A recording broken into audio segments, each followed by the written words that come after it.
Hi guys, welcome back. Scatlink here, and we're off for another unboxing video. If you have just came shortly after my What's in the Treasure Chest video, yeah, we got the Sega Mega Drive Mini. Like, the actual Mega Drive Mini, not like any of those AtGames rubbish that, you know, have 110 games or something stupid. It is HDMI, but it's still got those wireless rubbish. Now, this is the proper Sega in-house built, as it says in the corner there, Sega Mega Drive Mini. This is the one with 42 games, so it doesn't sound that many, but these are, you know, got proper emulation to it, and this is basically the equivalent of the Super Nintendo Mini, because, you know, console wars and all that. So I thought, you know what, since, you know, we'll probably be showing everything else off, I'll probably have shown the box off already on What's in Treasure Chest, because, you know, multiple stuff to talk about, as well as an update segment that I normally do.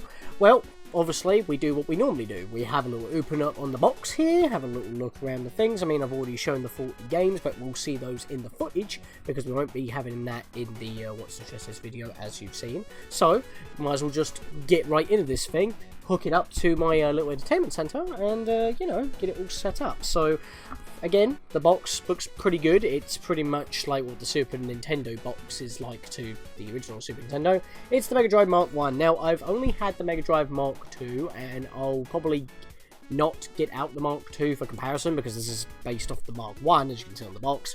But I do actually use the controller for the game, like these controllers, for my Atari 2600 Junior, actually, as a traditional controller, because it actually works. So, it's the same input, it just works, so that's pretty cool, I guess. But that's the only thing that I actually use of my original Mega Drive, because I got them through my dad when he was working at retail in a second-hand store, and he brought home like at least 3, and I kept returning them because they weren't working. And the thing that wasn't working with them, because I tested them, funnily enough, the thing that wasn't working with them, because I knew how they worked, was that the sound just fizzes. So you pop in like Sonic the Hedgehog 1, and then you hear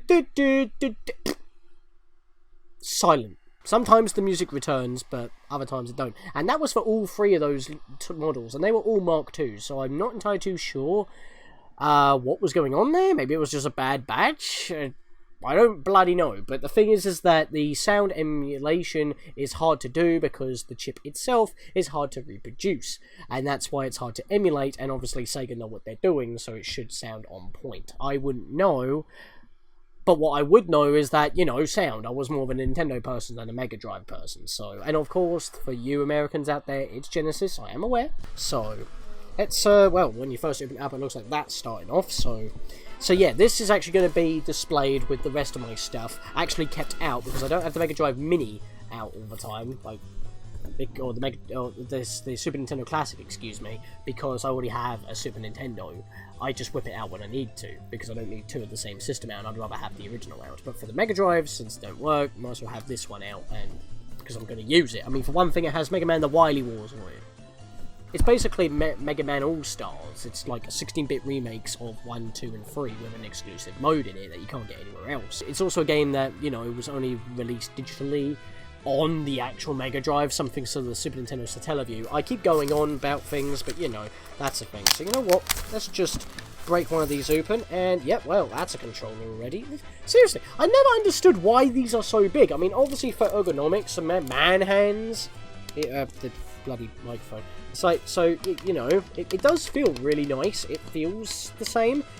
It feels a bit chunkier than I actually remember. I do actually have one for comparison, so hold on. So this is one of the original ones that I have, and one of the things I've immediately noticed is that the feel of the plastic is quite similar. Obviously it's newer, because this is the new one, remember? It does feel a little bit lighter though. But another thing is that I've noticed is that the D-pad doesn't feel nearly as stiff, and it has a slightly different feel to it. Like, this has got a lot more of a squeak to it. Don't know if you can hear that. But this one, not really. It just kind of presses. But what is a major difference is that with my... I don't know if it's because this is based on... like, this Mega Drive is based off of the Genesis. But my controller has a red start button. The re-releases have a white start button. So, I don't know. And, you know what? I thought they felt chunky. It's because of the weight difference.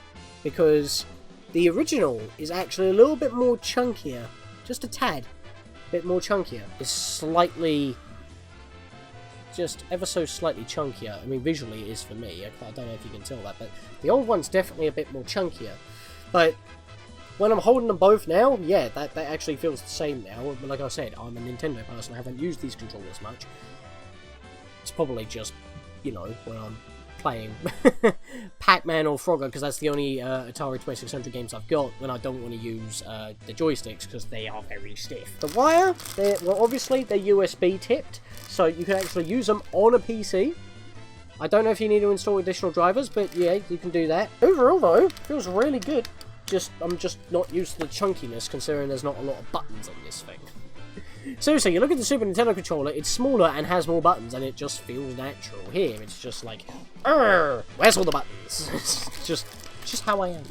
So let's pop that down here for the moment, and let's get further into here. So obviously there's the second controller, because you get two, just like the Super Nintendo Mini.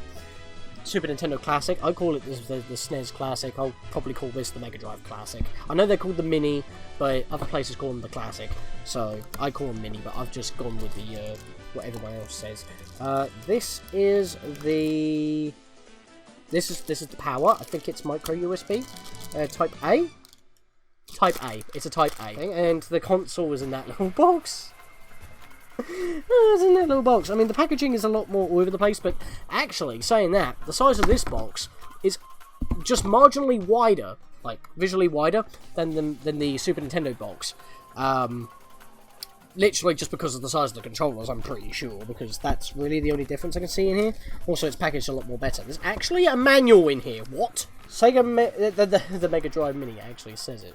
But yeah, this is just an instruction manual to properly set it up. I know how to set it up, I'm not a moron. But it's not exactly a manual that I remember in the good old days, but you know, it's, there's your HDMI wire. That's a chunky one. But yep, so there's your HDMI wire. The box is now empty, except for the manual. So let's pop this open. So, how do I get in here without damaging the box? Because the Super Nintendo code just sits in a little tray that you flop out, and the wires go underneath that, and the controls going down the side. That box is very compact. Every time I put it back in that box, I'm fearing I'm going to damage the box. Ah, right. You do that. Took me a minute. Don't know if I cut that out. Just slide on out, and wow, that is light. Let's pop the packaging box back in the actual box. The box in the box in the box in the box. And yeah, look at that. Like I said, I've never owned a Model 1. I think I've only seen... Well, I have seen, like, Model 1s, obviously, like the first model and all that. But I've never actually, you know, played on a Model 1, I think. Even when, like, you know, Mega Drives were, like, in hospitals and nurseries and all that. It was always the Mark II. Maybe it's because it was cheaper. I'm not too sure. But... peel that off, and look at that. That is awesome. That is bloody awesome. Seriously, that actually feels nice, and I know that this thing has open flap, because that thing was just to protect it, although there is no actual contacts in there, it's literally just nothing. Sorry for the glare, it's a nice sunny day today. The power switch clicks, as you would expect. Is that on off? That's on. There we are. The volume slider actually moves up with a bit of resistance, actually. Only pushing it upwards as a bit of resistance. I don't know why it doesn't have a lot of resistance going down, but yeah. I don't actually know if that does anything, or if that's literally just there for aesthetics, because you could do that before. I always found it odd that, you know, you would actually be able to plug in headphones directly into the system and turn it down, because it's not handheld. Why would you do that? You might as well plug it into your TV. But then I'm guessing, because this is closer to you than the TV, obviously, because it'll be sitting in front of it or halfway across the room, it'll be less travel for your wire if you want to have your headphones in. But at the same time, you probably would have an extension for the TV anyway, so I'm not entirely too sure how that works. Always one of the weirdest things about the Model 1. But yeah, that is the Model 1. And I prepared ahead of time while getting out a controller. I do have my Model 2 here, this hunk of a beast, and oh boy, the amount, it's like, I'm very careful with my controllers and consoles. This thing, I don't know why, as I said, the sound just goes off, pop Sonic the Hedgehog in there, and then sound just randomly cuts back in every so often. I don't know if it's got something to do with the cable, the wire, whatever. I don't know if it has something to do with the hardware inside this, because it's had happened with 2 other ones, and funnily enough, this one was the best one of the bunch, because the other 2 were a lot more grubby, and I was like, don't need it. And at the time, I didn't have that many Sega Mega Drive games anyway. I have a very select library, and, you know, I just decided to, you know, just have that. So this was the one that I have, and it's not set up. I just dug it out with the drawers down there, along with the controller, so I could, you know, show. And of course, I mean, even so, this was smaller than the original model one of these. Like, the freaking size comparison difference would have been normally like something like this. But obviously, this is tinier now, but still, I guess it gives you a rough idea on how big it is, because I mean the height's the same, it's just the width is a little bit more because of this circle bit and all the stuff on the other end here. So yeah, and obviously you're going to need this reset button, because just like with the Super Nintendo and the NES Mini, you're going to need a way to refresh in order to, or reset in order to get back to the home menu. And just another thing, I do not have a six button controller, but you can buy the 8-bit Do ones, which are officially licensed by Sega and are directly supported with this, and the games that use the 6-button controller will read them as an official one used by this machine, so you can like play the likes of Street Fighter 2, all that I believe is on the box, isn't it? It took me a while to find it, but Street Fighter 2 is on here. It is the Special Championship Edition. Not the new challenges that I have on my Wii Virtual Console that I tried to cover as part of my Final Wi-Fi matches. That was a lost episode because I just couldn't play with anybody. But yes, just like as I mentioned with the Super Nintendo, the Mega Drive had its own rudimentary online thing, like the Satellaview, which is how you would get Mega Man the Wily Wars. And those 16-bit versions have never been re-released again. It's always been the NES versions. So that is definitely a selling point for this. And this isn't even that's not even one of the bonus games on here. That's part of the original 40. The unreleased ones are Darius and Tetris? Tetris was never released for the system. I never knew that, but that's weird things that you learn in the history of gaming when you're trying to do things. Also, a bit more with the model here, just like with the original Mark 1 and the Mark 2, you can pop, I'm pretty sure you can, yes, you can pop out this little bit, which, you know, doesn't actually do anything, there's nothing there, but that would expose, just like on the Mark 2. You see this bit here? Oh, this was a pain. Actually, quite accurate to the MIDI one as well, actually. There we go.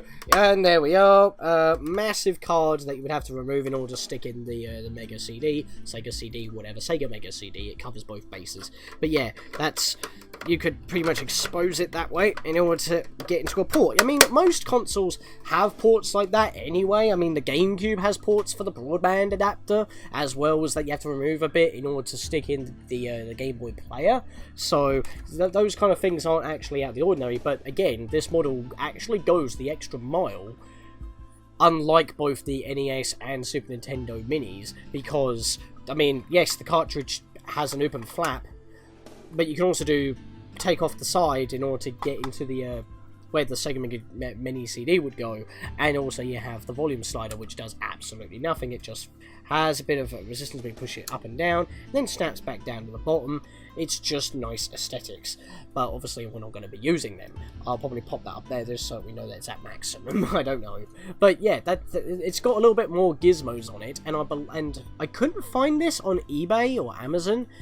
But I know that in Japan, you can get a Sega 32X to Mushroom to pop in, you can get the Mega CD to put on the top, and you can get a little Sonic the Hedgehog cartridge to actually pop into the thing if you want. A lot of people made custom ones like that for their own Super Nintendo Mini, having a little cartridge of Star Fox 2, because even though it is on the Nintendo Switch Online, Super Nintendo, that way you can play Star Fox 2, that's still the only way you can get a physical copy if it's not a reproduction cartridge, because it was never physically released until that bloody thing came along. So it's that, because that is the bonus one game. And it's funny as well, because this thing has doubled the amount of games, like exactly, as the Super Nintendo Mini. It's like it's like once again going with the Gaming Wars. Sega really wanted to one-up Nintendo despite it taking a while because they actually put effort into this. I'm not saying that they didn't, but with the previous ones they didn't because it was AtGames. And to be honest, I am glad that they said no more your shit because they were terrible. I mean, I can't remember who made the Mark III because it is basically just a little Genesis. I remember seeing it in an HMV that it was actually called the Sega Genesis 3. And it had a very jazzy 3 on it, small little box with weird little buttons. And it was basically just an even more watered down Mark II, like emulation box-ish.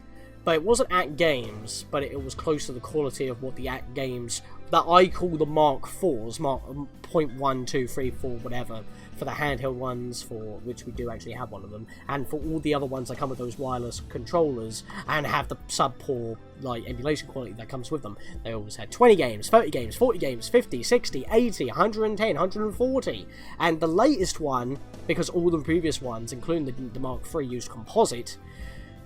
That last AtGames one actually was HDMI, and it actually had a similar model like this, funnily enough, and not their own stupid little silly thing. It was their attempt to, like, from Sega to actually make something like this, but when they were actually going for, like, something proper like this, they still had AtGames doing it. They were like, no, you've already had your chance, we're gonna do it. And this was built in-house. So, I'm gonna pop this on, and we're going to have a little look for the menus, because if I'm going to try it out, I might as well do it on a live stream, am I right?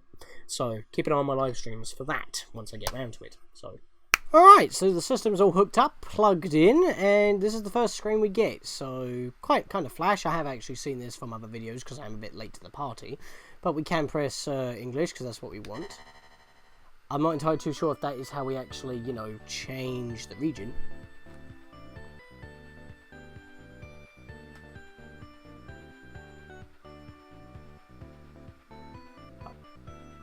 You know, I've actually had to turn up my TV a bit there, because this is actually pretty quiet. I don't know why that is.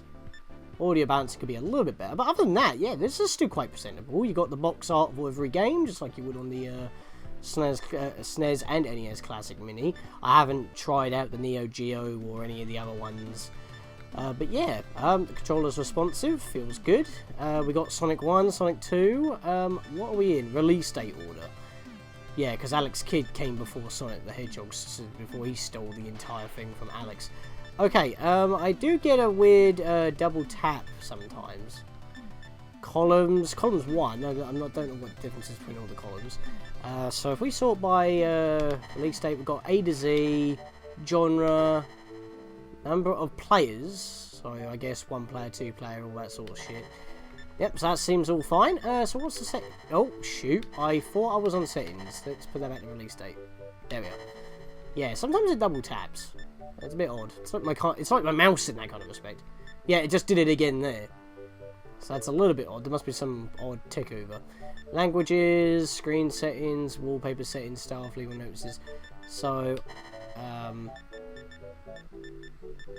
yeah, because I know if I go Japanese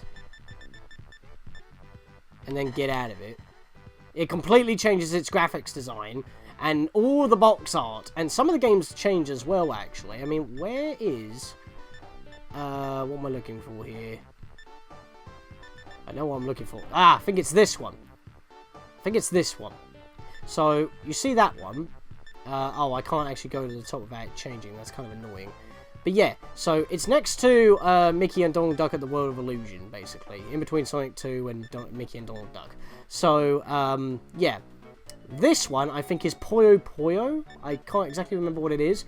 But if we go to either the American or the English setting... Oh shit, that's not the right one. It's the first one. No, it isn't. It's the second one. Alright, so now we've changed back to English, thank God. Yeah, I don't think we can actually go to, I don't know how I go to American, but if I just go back to English, for example, and just press back up. So now we're back on here, the Ultimate Computer Game Console. Yeah, so, okay, it's not there now. It's changed. But I know what game changed. It's actually, yeah, because it's changed its name, yeah, so it's now Dr. Robotnik's Mean Bean Machine. Because if you saw that little girl, if we scroll through all these boxes here, I don't see any box art with a little girl. Well, unless you count Alex Kidd, because he pretty much plays like one, but there you go. yeah. That's actually a complete change, because they completely changed the Puyo Puyo. Because Dr. Robotnik's Mean Bean Machine is effectively Puyo Puyo, reskinned. I don't know why it's designed like from the cartoon, and not from the game's actual designs, because, I mean, look, you've got two versions of Eggman right next to each other here. But it's kind of funny. But yeah, that's one of the games that have dramatically changed. And yes, the graphics of the game do change as well. So I guess since there's not really any other thing that I could probably show off, really, other than Mega Man The Wily Wars, because that's what we're here for, I'll probably actually play that. Similar to how I actually showed off in the SNES Classic, just playing the first Star Fox level to unlock Star Fox 2 for a potential live stream. I'm going to go into Dr. Robotnik's Mean Bean Machine, and yeah, so if I hold start, I can access a menu, it seemed. Oh wait, do I have to press a button while doing so? I kind of pressed the button a little bit too quick for me to notice, so let me hit the reset on the console here. I can actually reach it with my foot. Ah, there we are! System menu. So we got 4 save states, or restore points, just like the SNES and NES Classics. So you can see where they took inspiration from.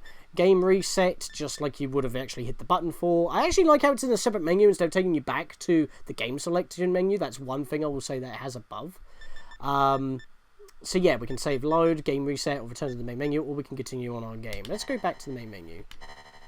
All unsaved progress will be gone. Not too sure if I like that border, actually. Can I change that? Screen settings. So, all we've got is 4x3 or 16x9. I'm not going to stretch it, that's not me. But we do have borders, and I think, you know what, I prefer that border more than that border, because that border's kind of like... literally just stuck the game screen in front of it. At least this one's a lot less intrusive. I could just have no border at all, but you know, just so you know what we're playing, I guess. I'll just have that. Yeah, only 3 wallpapers though, so that's a downgrade. Anyway. Let's go back to Mean Bean Machine now. During gameplay, hold start to save, load, return on the menu. Ah, so that's what it said. I accidentally pressed the button while I was reading. So, if I don't want to reach for the reset... That might be why it's white, actually, because the reset button is white on the console. That might be why the start button is now white on the controller. Because it's the same button, technically, if I hold the button. So if I hold start, it'll act as the reset button, and it'll access that menu. I just don't know how long I need to hold it for. So let's go back into the game and let me hold it starting now. You have to hold that for like 3 good seconds. I'm not too sure how reliable that is, because if you wanted to like make a save state before something bad happened, you got to give like yourself 3-second headway. So Dr. Robotnik's Mean Bean Machine. And if we just press start and go in here. I mean, we got the Puyo Bean already. Yeah, I don't really need this, really, do I? Input test. Nah, I'm fine. I hate it when it says press start to exit, because, I mean, I guess that's confirming it, but I'd rather press B. But I could probably change a setting that I don't want to do. I really do have to press start, don't I? I was pressing A. Okay then, so let's go to exercise mode. Let's just see how it is. So you can see how it works here. You've got, like, these robots of his... I'm guessing this is supposed to be Grounder. And yeah, it's basically just Puyo Puyo. I mean, they made an actual reference to this in, oh, what's it called? Sonic Forces. It's actually a boss fight in Chemical Plant Zone, I think. But yeah, it's just Puyo Puyo. Nothing too dramatic. But obviously, it's not actually called that. So I'm going to hold start here. I might as well use this feature while I have it. Saves trying to reach with my big tone in the machine. Yep, so I want to return to the main menu, and let's change to Japanese, and let's see how the game changes. And you'll know it's the same game, because, look, you're going to see. I don't know if the music's the same. Like I said, it's quite quiet for me. Audio and Visual Intelligent Terminal, high-grade multi-purpose use. You say multi-purpose, but I don't think this system would allow you to, you know, do your taxes or something. I don't know why I went with a joke like that. It's just... It's not a computer. It's literally just a games console. Yeah, but I'm going to go into this game again. And I do mean again. And you'll see it's pretty much exactly the same. I don't actually know what the name is, but it's definitely Puyo Puyo. Because look, it's made by Compile. That's the same people from before. There's actually voices here? What? Oh, well, that's more humorous. I didn't actually sound that screen long enough. But yeah, look, it's the same menu, you can tell. I don't know if my save data carries over, but look, it's the exact same game. And I like how it's like curry. I think that's curry. It's like you can get mild, you can get spicy, you can get super hot. But yeah, if I just do this, it's just Puyo Puyo. It is the exact same game, but effectively, the graphics have changed. So, basically, for every language you choose, this thing is loaded with that version of the ROM. So, I've technically got 3 times the amount of games, even though they're all the same. This one's probably the most different one because it was changed. Because people probably wouldn't have got Puyo Puyo until recently, because, you know, you got Puyo Puyo Tetris on Switch and PC and all that. But back in the day, they didn't want to take chances. Might as well have it from a popular IP such as Sonic, because Sega don't do much other than Sonic these days. So, yeah, but back in the day, it was actually kind of a smart move, probably, because just for brand recognition, it's Sonic and it's a puzzle game. It's a Sonic puzzle game. It's like Dr. Mario in that respect. It makes sense. But these beans never showed up again in Sonic, and then they just made Puyo Puyo anyway, because I guess that it stuck. Why did it have to be attached to the Sonic brand, I guess? But yeah, so that is pretty much the Sega Mega Drive Mini. I hope you enjoyed it. I'm going to change my... that was the wrong menu option. I would actually like to, you know... Oh, the game does pause when this menu comes up as well. That's actually pretty cool. I just want to get back and change my language before I'm done, because I have no clue what I'm doing. It's the second one. There we are. At least I know that. And there we are back to normal. So, yeah. Remember, I'm PAL. I don't know if PAL and NTSC are similar. They're probably interchangeable, because these are probably the American NTSC ROMs, because they just run faster. Because, you know, 50 hertz, like, what, 10% slower or something stupid. But yeah, and you know what? I think the sounds pretty fine. I'm not exactly a Mega Drive enthusiast, but I did want this. And I want to thank my nan for gifting it to me as a birthday present. So, yeah, ta-na-na. And I hope you guys enjoyed this unboxing. And I'll see you guys where else we do on the channel. See you guys then.